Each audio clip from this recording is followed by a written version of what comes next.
So when is that moment when you will feel safe? I think the world needs to know what is that moment where I can go out and live my life as it was pre-COVID.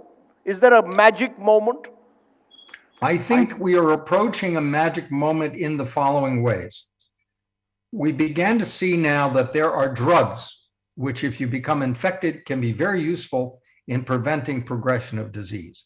If we have a drug that can be used to prevent severe disease, if we have 90% of the population vaccinated, if we have the availability of tests that can rapidly tell you who is infected and who is infectious so that we can make decisions about isolating individuals, masking individuals, putting them onto drugs which prevent progression of disease, I think we will be in a position where we can move back to life toward normal.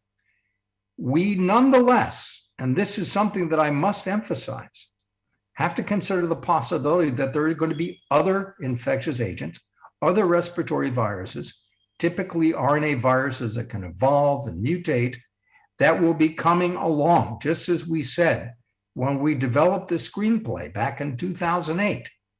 This is not the last enemy that humankind will confront. We need to pursue surveillance. We need to ensure that every nation has the ability to diagnose disease in its borders and to respond and to be transparent in sharing that information. So what do you see next? Since you mentioned your screenplay, which you began in 2008, talking about the possibility of a pandemic of the kind we witnessed, what comes next, Dr. Lipkin? The thing that I'm most concerned about still is a new influenza virus. Influenza viruses are continuously evolving. We are monitoring them, but it's possible that a new influenza virus could emerge that could challenge us yet again. And if you think in terms of the numbers of people who've probably died now, which is probably, as I say, closer to 50 million than to 5 million, this means that we're still well below what we saw in 1918 with influenza, where we had something like 100 million people who died with a much smaller global population. So I'm still worried about flu. And there are other things. Look at what HIV has done to us, right? Antimicrobial resistance. All of these things should be on our radar screen. The other thing that I continually try to emphasize is that preventing this is cheap. It truly is. So if you look at what it's cost India, what it's cost the world in terms of people and dollars and so forth, a surveillance system such as the ones that we propose represents 0.001% of that economic burden. So it's really cheap to do this. And we must do this. And I will tell you that when I first went to India, which was in 1995, and fell in love with your country, I've been preaching this nonstop.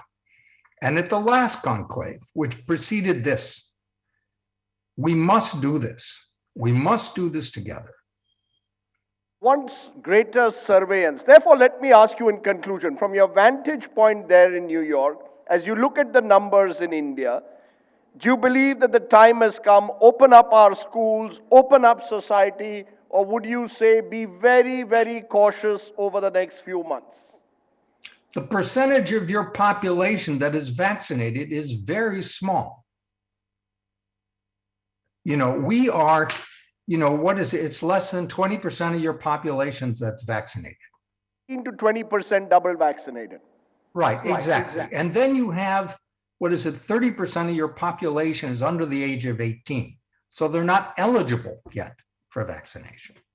So this means that you don't have the sort of armor that you need to safely reopen in that way. I mean, I realize that this is a politically very sensitive topic, very difficult to accept. We have the same problem here in the United States, where we have states, particularly in the South, where the vaccination rates are very low and the COVID rates are extremely high. And I will remind you, because nobody talks about this very much, the chronic burden that we see in some of these patients who've had infections, who may not even have known about these infections, is extraordinary.